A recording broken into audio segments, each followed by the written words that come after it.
Okay, so if you're an experienced leader, I bet you know this feeling.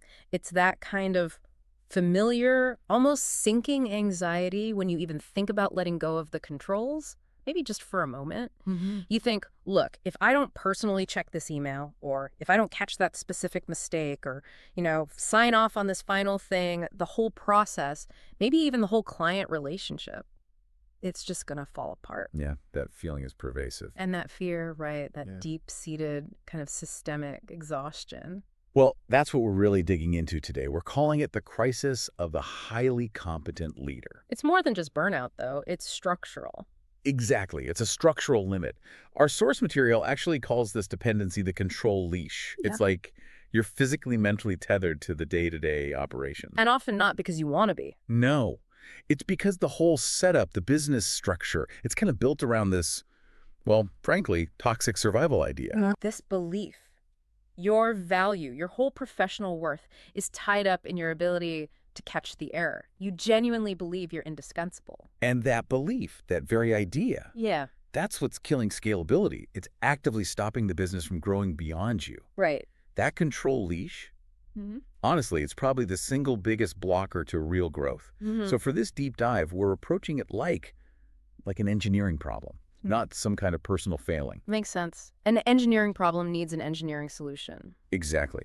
And our mission here is critical. We absolutely have to clarify, really nail down the difference between true delegation, which is all about building secure autonomy, and abdication. Which is not that. Not at all. Abdication is basically just abandonment. It leads straight to high risk, often chaos, maybe even organizational collapse. So you're looking for the blueprint then, Yeah. the specs for secure autonomy. That's it, the architectural blueprint, the specifications that let a leader step away, not just, safely, but feeling genuinely confident that the systems they design will hold up. And maybe even improve. That's the gold standard, right? That the system actually improves because it's designed to learn, even when you're not there poking at it. Okay, so to get there, we first need to really understand the dynamic we're often stuck in now. Let's set the stage. Talk about these two kind of conflicting archetypes in leadership today, where you might be now and where you need to aim. Right.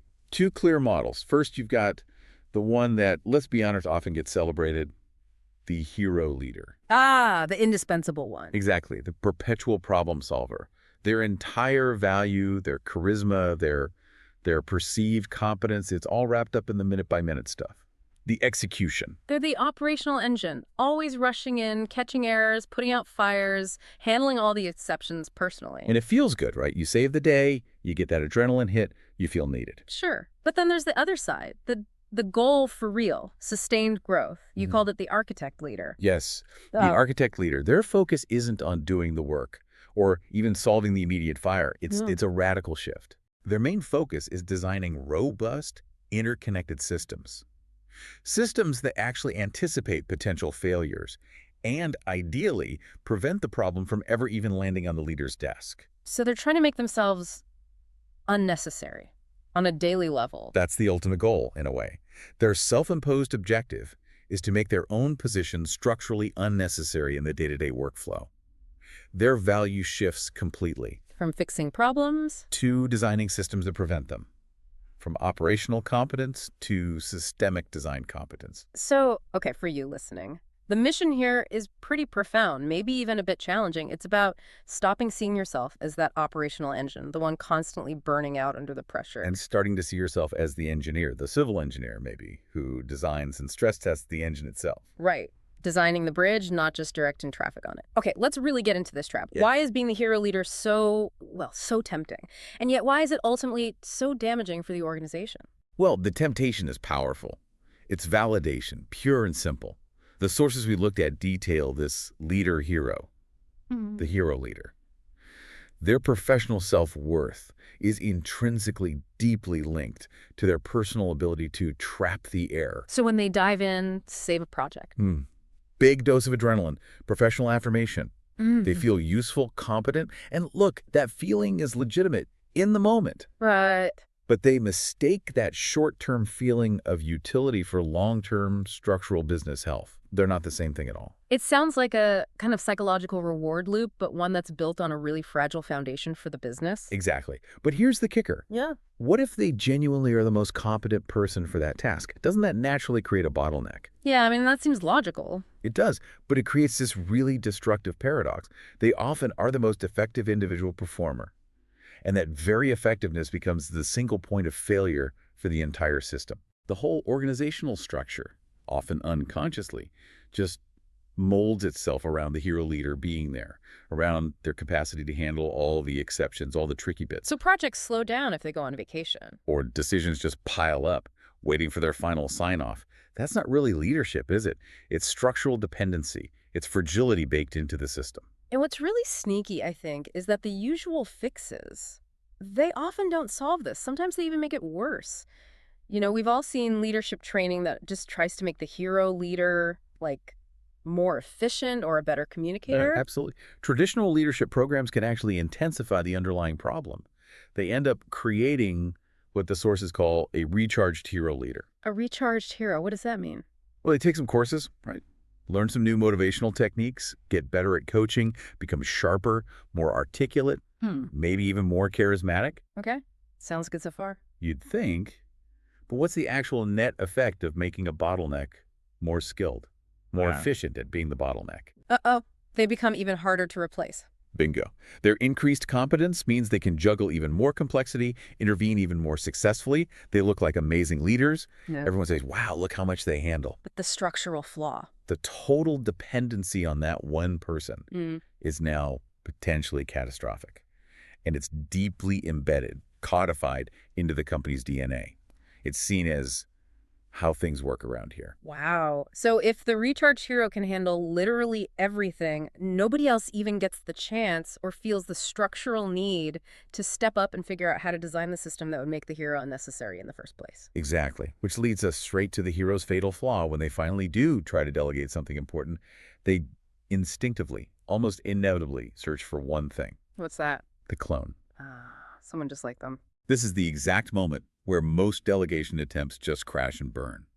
The hero leader, totally convinced that only their specific way of thinking, their brand of genius, can possibly maintain quality.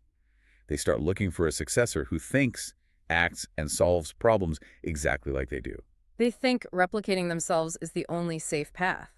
They believe it's the only way to ensure continuity and safety. Find someone who is basically me, version 2.0. But wait, I mean, if they actually find a clone, isn't that a win? Isn't that successful delegation? It feels like it for a moment, maybe. But it's actually a form of organizational self-sabotage. Finding the clone is doomed from a design perspective. Why doomed? Because you haven't eliminated dependency at all. You've just transferred it. From the original hero to the new clone. You simply swapped one highly paid single point of failure for another one. Okay, right. So now you just have a new bottleneck. A new bottleneck who, understandably, probably demands a premium salary to basically replicate the original leader's burnout profile. And the whole cycle of fragility just keeps going. It doesn't scale. Not truly. True scalability needs a system built around process intelligence, not just relying on brilliant individuals, no matter how many you find. Let's talk about the day-to-day costs of this fear then. Because it's not just theoretical, right? It affects everything. Every piece of paper, every wasted hour. The hero leaders fear their need for control. It shows up as toxic micromanagement, doesn't it? Even if they don't call it that. Oh, absolutely. It's fundamentally a defense mechanism, a survival mechanism for the leader who feels deep down personally responsible for every single tiny outcome. And they probably disguise it even to themselves as like quality control, rigor. Always. Just ensuring excellence, just doing my due diligence. But it generates this enormous amount of systemic waste. And this is exactly what the sources nail down as the muda of overprocessing. Muda, that's the Japanese term for waste, right? Yeah. Futility. And overprocessing. Well, in a knowledge-based organization, it's probably the most debilitating, soul-crushing kind of waste there is. That just feels like the perfect description. That death by a thousand cuts that slows everything down. Can you give us a really concrete example? Like, what does muda of overprocessing actually look like in a typical office? Yeah, sure. You can see it clearly in, say, 3 really common high-cost habits. First, Think about the redundant approval loop, Oh, I know this one. right? Like a standard piece of marketing copy or maybe a simple client proposal. It goes from the writer to maybe an editor, then to the manager. And then always, invariably, it has to land on the hero leader's desk for the final sign-off. Even if they usually just glance at it and say, fine. Exactly. Even if that leader approves it 95% of the time with zero changes, that final checkpoint, that bottleneck, means maybe 3 other people stopped working, waiting for that approval. The tiny value gained in the 5% where they do catch something is costing the organization maybe 100% of the team's capacity in just waiting time. Lost productivity. Okay, that's one. What else? Second, think about the classic Workly status report. Maybe it's a 15-page behemoth compiled by 3 junior managers, pulling data from everywhere. Just so the hero leader can skim it for 5 minutes and feel like they're in the loop. Precisely. If that report isn't actively directly triggering a necessary strategic decision or a change in course, it's very likely pure overprocessing waste. It's work being done only to soothe the leader's anxiety, not to actually move the business forward. Wow. Okay. And number 3. And finally, just the sheer volume of, frankly, unnecessary meetings. Micromanagement often breeds these mandatory check-in meetings. Not for collaboration, though. No. Often they're just for the leader to see the work being done, to feel like they're overseeing it, to reaffirm their control. If a meeting ends and there wasn't a clear decision made or a system wasn't updated or a real problem wasn't solved collaboratively, it was probably muda. Waste. And when you add all that up, the impact on the team beyond just lost time, it sounds like a perfect storm for fragility and for losing good people. It's a perfect engine for both, absolutely. The organization gets brittle, totally dependent on one person's constant firefighting. If the hero gets sick or takes a vacation, Gridlock. paralysis. If the hero leaves the company entirely, the whole system might actually collapse. That's incredibly risky. And the talent loss. That's the second piece. And strategically, maybe even more dangerous in the long run. This model starves the team of genuine recognized authority. If every single significant decision needs that final check, that final sign-off from the hero, Then team members never really feel true ownership, do they? never. So your talented mid-level people, the ones with real growth potential, they quickly figure out they don't have real decision-making power. They might have responsibility, but not authority. And that leads straight to Talent drain. The fuga de talento, as the sources put it. They leave. They go find a place, another organization, where their competence is actually valued with real autonomy, not just a decent salary and a pat on the back. So the hero leader, by desperately trying to be indispensable, Is inadvertently, ironically, pushing their best, most ambitious people right out the door. Okay, so we've thoroughly diagnosed the hero trap. We see the high cost of that control leash, the muda of overprocessing. It's clear. Now, let's pivot. Let's talk about the solution. You said the difference between creating more dependency and building real, secure autonomy, it all comes down to one core concept: how you transfer responsibility. Yes. This is the critical juncture. The bifurcation point, as you call it. Getting this right is the single most important leadership decision if you want to break the hero cycle. And we need to be crystal clear on the two paths, right? Delegation versus abdication. Absolutely crystal clear. Because confusing these two, that's what keeps leaders stuck. They try to delegate, maybe they let go a little. It feels scary, exposed. Exactly. Things go wrong because there's no structure. So they rush back in, grab the reins tighter than ever, and conclude, see, delegation doesn't work. Nobody can do this job as well as I can. When really, they just prove that abdication doesn't work. Precisely. So let's define the hero's usual method first. What exactly is abdication? Okay. Abdication, according to the sources, is defined very simply as letting go without rules. That's the key. Letting go without rules. So it's like abandonment? It is. It's an act of total abandonment, often disguised, maybe even unintentionally, as empowerment. Here, you take this project, run with it. But with Zero structure. Yeah. Zero safety nets. Zero clearly defined quality markers or boundaries. It's based entirely, 100%, on hope. Hope that the person, maybe the clone they thought they found, will just figure it out, magically fix things. The source called that release and pray, didn't it? Yes, soltare rezar. That captures it perfectly. And the immediate result of abdication, it's high, totally uncontrolled risk. So the leader steps back. Watches the inevitable mistakes pile up because there were no guardrails. The kid's terrified. And then rushes back in, confirms their own bias that delegation is impossible, and clamps down even harder. They just validated their own fear by setting up a situation guaranteed to fail. Okay. So that's abdication. Failure waiting to happen. Now, contrast that sharply with the architect's approach, delegation. Right. True delegation. This is defined very differently. It's transferring authority, real authority, but doing it within a shielded framework. A marco blindado, as the source puts it. Shielded framework. Okay, unpack that. It means it's not an act of hope or abandonment at all. It's an act of intentional, careful, rigorous design. It's based on confidence, but not confidence in the person alone. It's confidence in a robust system. So the system manages the risk, not the leader's constant watching. Exactly. The system itself contains the necessary quality controls, the boundaries, the checkpoints, and crucially, the learning mechanism for when things do go off track. So the immediate result of true delegation isn't zero risk, that's impossible, but it's measured risk, controlled risk. That distinction, transferring authority within a shielded framework, that feels like the revolutionary part. That's what changes leadership from being this crushing personal burden. Into an engineering challenge, a design problem to be solved. Okay. And if we look underneath at the emotional engine driving these two actions, abdication versus delegation, the contrast must be pretty stark there too. Oh, completely different drivers. The hero's motor, fundamentally, is fear. Fear of Fear of failure, fear of quality dropping, fear of losing control, maybe even fear of being exposed as, well, unnecessary if someone else can do it. and that fear generates Anxiety, which leads directly to the mood of overprocessing we talked about, Okay. and ultimately it forces that reversion back to micromanagement. It's a fear-based cycle. Okay. Conversely, the architect's motor isn't fear, it's Confidence. confidence in themselves. Not primarily confidence in the system they designed and built. Confidence that the process, the framework, is sound. And that confidence generates? It generates the pillar of autonomy for the team.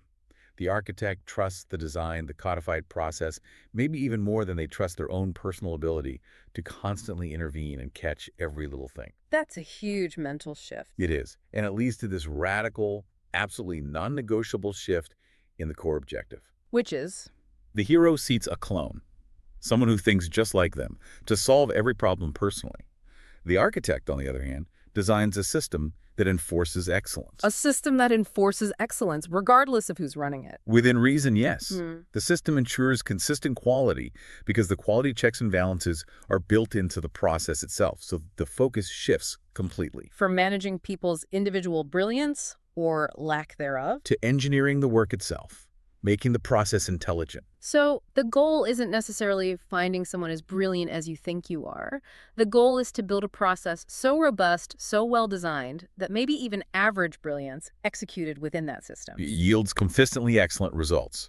You are engineering the outcome, not just hoping for it based on who you hire. That's powerful. Engineering the outcome. Okay, this transition, it really demands a whole philosophical shift, doesn't it? We have to fully embrace becoming the architect. And that means embracing something that sounds, well, frankly, terrifying to most leaders. The philosophy of obsolescence, making yourself obsolete. It sounds counterintuitive, I know, but the sources argue, and I strongly agree, that this is actually the true path to creating maximum value. It's the ultimate measure of a leader's success, paradoxically. So the architect's core idea, the central premise is? The long-term sustainable solution is not finding another hero, not even a recharged clone. It's about structurally redesigning the organization, the workflows, the processes, so that the position of hero becomes structurally unnecessary. You're designing the need for a hero right out of the system. Exactly. You're designing systems that are capable of self-correction, self-management within defined boundaries. So it's like shifting from being the firefighter, the one always reacting to the daily crisis. To becoming the civil engineer, the one thinking long-term, strategically designing the structure, the bridge, the building to withstand the predictable stresses, the fire, the heavy traffic in the first place. That analogy really clicks. The civil engineer doesn't wait for the bridge to start crumbling and then rush out with duct tape. Right. They designed it anticipating the load. The architect leader focuses their energy on building these self-managing, robust processes. And what does that do? It frees them up. Completely. It allows them to stop focusing on the current bridge's traffic jams and start focusing on designing the next bridge or the next transport system or exploring a whole new territory.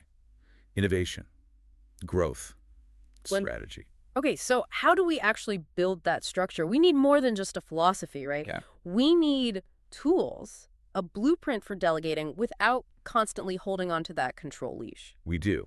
And the sources provide a specific formal tool. The blueprint, the core mechanism for delegation without fear. It's called the Protocol of No Intervention, PNI. Protocol of no intervention. Okay, what is that exactly? Think of the P&I as the foundational engineering mechanism. It's the formal, documented set of rules, standards, and procedures, the specifications that permit the safe, controlled transfer of real authority. Without the leader being paralyzed by that fear of failure. Precisely. It's specifically designed to mitigate that inherent risk, that feeling of exposure, when you let go of the reins. And why is the PNI so powerful? What makes it work where simple letting go fails?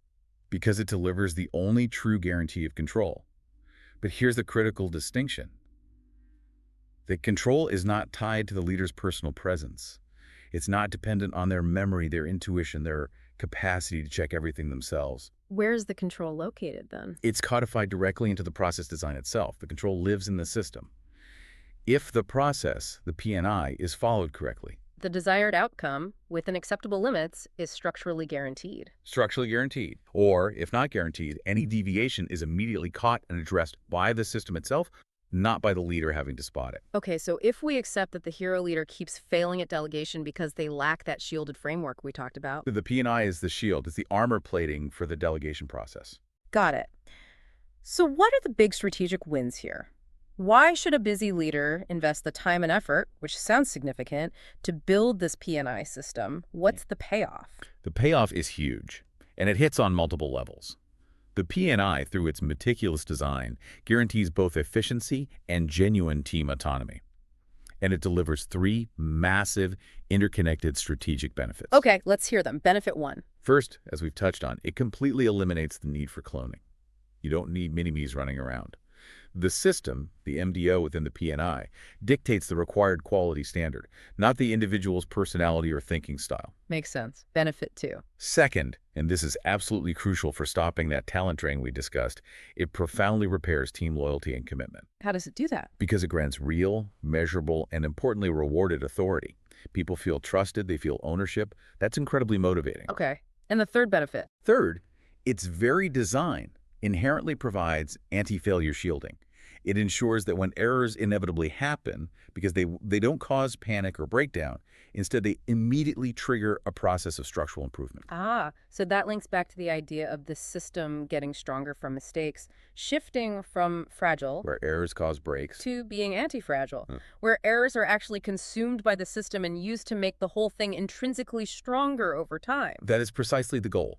You're systematically converting operational risk into documented knowledge. Yeah. You're turning every single mistake, every deviation, into a permanent structural asset that improves the design itself. Okay, this is fascinating. Let's get mechanical now. If the P&I is the shielded framework, this armor plating, what's it made of? We need to understand the components. How does the system actually guarantee quality and control when the architect leader is genuinely, truly absent? What are the interlocking parts of this anti-failure design? All right, let's break it down. The P&I, to be effective, really consists of three essential, absolutely non-negotiable components. They have to work together. Component number one. Component one is the minimum operational performance, or MDO. You can think of it using the Spanish source term too. Minimal de desempeño operativo. MMDO. Okay. What is it? This is the part of the system, the codified, almost digital part, that essentially thinks like the leader used to think, but only in terms of non-negotiable quality standards and acceptable performance margins. It defines the absolute floor for acceptable results. Okay, but how does a leader, digitize their personal standards? Because the fear, I imagine, is always that defining an MDO will miss the nuance, the intuition, the stuff the hero leader just sees. That's the hard work, absolutely. That's Yeah. the core task of the architect. And it requires a fundamental shift from relying on subjective judgment to defining objective, verifiable measurements. So the MDO isn't vague goals. No, not at all. The MDO is a set of incredibly clear, measurable, unambiguous rules that define exactly what success looks like for that specific task or process, no matter who is performing it. Can you give an example, transform a typical hero standard into an MDO? Sure. Let's say the hero leader's old standard was just make sure the client is happy with this report. Vague, right? Subjective. Totally. How does that become an MDO? The MDO transforms that into something like Component 1. Project must maintain a client satisfaction score, CSAT, gathered via standardized survey of 9.0 or higher. Plus, maybe Component 2. Final report must not exceed the allocated budget estimate by more than 5%. And perhaps Component 3. All mandatory regulatory checklist items documented in Appendix B must be verifiable at a 98% completion rate or higher. Wow, okay. That's specific. It has to be. Because by defining the MDO with that level of precision, the leader completely eliminates the need for the person doing the work to try and think like them. They don't have to guess what the leader wants. Exactly. The team member doesn't need to waste energy trying to replicate the hero's complex, often intuitive internal decision matrix. They just need to focus on meeting the established, explicit, measurable specifications laid out in the MDO. So the MDO becomes the guardian of quality. It becomes the new, impartial guardian of quality and performance. And this allows people with diverse working styles, different strengths, maybe different levels of experience even, to achieve the exact same excellent predefined result. It completely bypasses the need for the clone. Okay, that covers the prevention side, setting the standard. But things will still go wrong sometimes, right? Perfection isn't real. Stuff will inevitably deviate from the MDO. Absolutely. It will happen. And that's where the second component comes in, the anti-failure shielding you mentioned, which relies on something called the escape valve. Exactly. The escape valve is like the system's built-in alarm. It's designed to automatically activate the moment a result deviates significantly from the MDO. So like when the CSAT score drops to 8.5 instead of 9.0. Or the budget deviation hits 7% instead of staying under 5%. Precisely those kinds of measurable triggers. But here's the absolutely crucial point about the escape valve. Its function is not, under any circumstances, to trigger blame or disciplinary action against the individual who was running the process when the deviation occurred. Why is that so important? Because if hitting the escape valve means punishment, what will people do? Hide the error. Fudge the numbers, hope nobody notices. Of course. They'll hide the error, the system won't learn, trust evaporates, and the whole P&I concept collapses immediately. The escape valves must be seen as a system diagnostic tool, not a disciplinary one. Okay, so if the escape valve goes off, and it's not about punishment, what does it trigger instead? It immediately, automatically triggers the protocol of improvement, the protocolo de majora. Protocol of improvement, what happens then? The error, the deviation from the MDO, instantly becomes mandatory, documented knowledge for the system, instead of just scrambling to fix that one specific instance or blaming the person. Because the focus shifts. The protocol of improvement forces the leader, and probably the team involved, to stop and analyze. Why did this deviation happen? And crucially, how do we adjust the design of the system itself to prevent this specific type of failure from happening again? So you're improving the MDO or the process or the training. Exactly. Was the MDO set realistically? Was the training material unclear on this point? Was the process itself missing a crucial checkpoint or a resource? Did the environment change?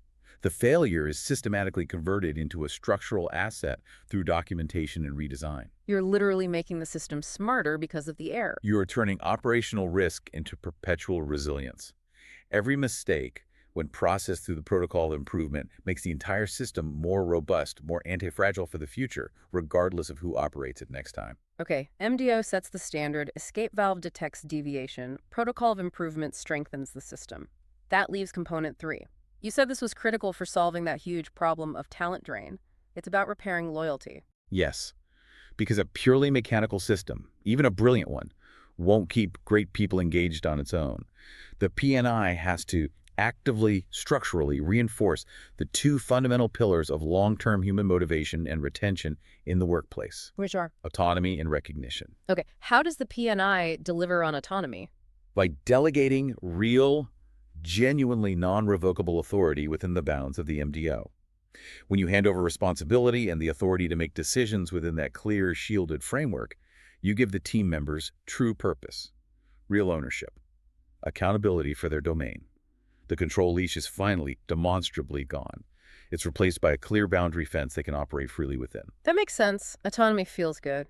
But ownership without reward can feel hollow too, right? It absolutely can, which is why the P&I must explicitly include the third element, an element of compensation, elemento de compensación. So tying reward to the system. Yes, this component formally, transparently rewards the responsibility that's been assumed, and critically, the measurable results that are achieved within the P&I system, as defined by the MDO. So it directly links their effort and their accountability. To the outcome. Yeah. You hit your MDO targets consistently. There's a clear, predefined reward mechanism linked to that achievement. This dramatically boosts what the sources call the emotional salary of the team. Emotional salary. That feeling of being valued, being trusted, having a real purpose, seeing your contribution directly impact success and be recognized for it. When people feel that their autonomy and their contributions are structurally acknowledged and compensated both financially and emotionally, you drastically reduce that talent leakage. You build deep, self-sustaining organizational commitment. People want to stay and succeed within that system. Right. This is all clicking into place. We've established the P&I can fix major internal issues like leader burnout and team retention.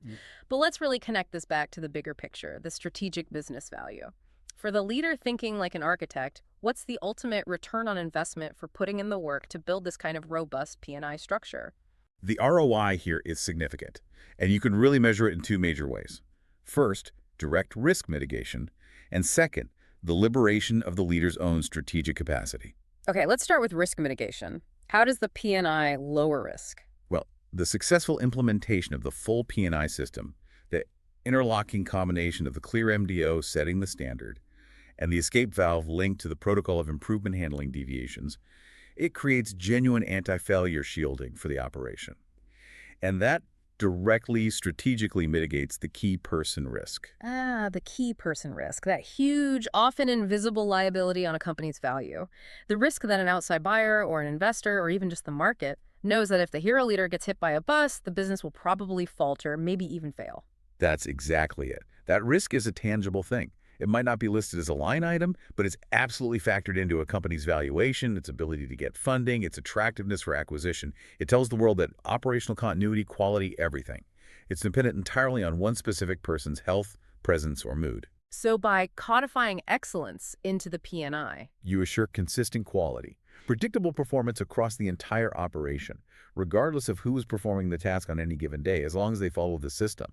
You're building a company that functions based on the intelligence embedded in its design, not just relying on the brilliance of a single, irreplaceable individual. which makes the company inherently less risky. Instantly makes it a more attractive, more stable, more valuable, de-risked asset.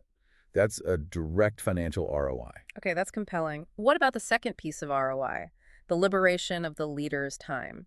You've successfully used the P&I to engineer yourself out of the daily operational weeds. What happens next? What do you do with all those hours, maybe 20, 30 hours a week that you just reclaimed from chasing errors, attending check-in meetings, and managing overprocessing? That reallocation of the leader's time and focus, that's the ultimate strategic return. It's the true unlock. By successfully implementing the P&I, by achieving that goal of disappearing from the daily operation in a safe, controlled way, the leader's focus can finally shift. From mostly tactical. From maybe 80% tactical supervision chasing approvals, catching mistakes, mediating low-level team conflicts, to potentially 80% truly high-leverage strategic activities, Like what? like focusing on actual strategy, long-term growth initiatives, real innovation, exploring new markets or products, building partnerships, mentoring upcoming leaders, and, importantly, designing the next robust P&I system for the next critical area of the business that needs scaling, So it's the difference between just operating the business day to day. and actually expanding and evolving the business for the future. The hero is constantly busy putting out fires. The architect is constantly building, constantly innovating, looking ahead. So, okay, the ultimate definition then of true scalability. It isn't just about being able to handle more volume with the same frantic energy. It's something more profound. It's that radical confidence. That the business will actually continue to function effectively, maybe even improve in the leader's absence, because the system is designed for it. That feels like the final test, doesn't it? The litmus test for whether you're truly an architect leader. It really is. Yeah. Can you take a genuine, unplugged 3-week vacation? And when you come back, not only has the operation run smoothly, but maybe the team has even proactively identified a small issue, used the protocol of improvement, and implemented a documented structural enhancement to the P&I while you were gone. Wow. If that happens. If that happens, you've done it. You've designed a truly self-sustaining, self-improving organization. But if your absence creates chaos, paralysis, a backlog of decisions. You're still the hero, still the bottleneck, still holding the control leash tight. Exactly. And you're limiting not just your own potential, but the potential of the entire organization. Hashtag tag outro. Okay, wow. Let's try and synthesize the core lesson from this deep dive. It feels really clear now. The path to truly effective, sustainable leadership, the path to real scalability. It's definitely not about becoming a better, faster, more recharged hero who just burns out more No, efficiently. that's just optimizing the bottleneck. Right. It's entirely about adopting this different mindset, the engineering mindset of the architect. We learned today that real delegation isn't just letting go, it's intentional design, backed by the structure of the protocol of no intervention. And abdication. That's just abandonment. It's delegation based on hope, and hope is not a strategy. You have to fundamentally abandon the cult of personal heroism in operations. Your competence, your value as a leader, it's no longer measured primarily by your knack for catching that one error. By your skill in designing a robust system that prevents or corrects that error automatically, your value shifts to design and strategy. Okay, so here's a final, maybe provocative thought for you, the listener, to take away and explore as you start processing all this. Look at your calendar, maybe for next week. Think honestly, if your business or your team currently relies heavily on your personal ability to catch errors, to make the final call, what's one specific, maybe frustrating operational process, maybe the one that causes the most overprocessing, the most delays that you could potentially redesign first, using the principles of an MDO? Just pick one. Identify that bottleneck and commit, just for a little while, to thinking about it like an engineer, not just a manager. How could you define success clearly? How could you build in checks? Okay. You felt the pain, right? The pain of operational dependence. Yeah. You understand now, maybe more clearly, the huge hidden cost of that controlution, all that muda of overprocessing. The critical next step, if this resonates, is getting your hands on the foundational tools, getting the step-by-step formula to actually start designing your way out of that dependency and into real, sustainable autonomy. Which is why we have something specific for you. Yes, we're issuing an urgent, really high-value invitation based directly on the P&I blueprint we've been discussing today. We want you to download Module 0 of the Elite Leadership Program right now. It's completely free. Completely free. Think of this kit as the starting line, your first concrete step to converting yourself from being the bottleneck into becoming the architect. And this isn't just fluff. This starter kit contains 2 specific high-value deliverables designed to get you moving immediately with zero risk. Okay, deliverable number 1. First, you're going to receive the causal map. This is a diagnostic tool that helps you precisely identify and visually connect your own specific micromanagement habits, maybe ones you didn't even realize you had, with the concrete, systemic muda of overprocessing happening in your organization. So you'll see exactly where your time and your team's energy is leaking right now, that cause and effect chain. Clearly laid out, so you know exactly where to focus first. Powerful. Okay. And the second deliverable in the free kit. And second, you will get the first part of the protocol of no intervention formula. This gives you the specific structure, the template you need to start building your very first delegation shields using minimum operational performance MDOs. So it's the starting point for component 1 of the P&I we detailed. Exactly. It helps you define those clear, measurable standards and secure that crucial ROI, starting with your own emotional salary and your team's. So the message is clear. Stop trying to find or become the perfect clone. And start designing. Start engineering systems that guarantee excellence. Master systemic delegation, unlock your time, and unlock true scalability. Download that Module 0 kit today.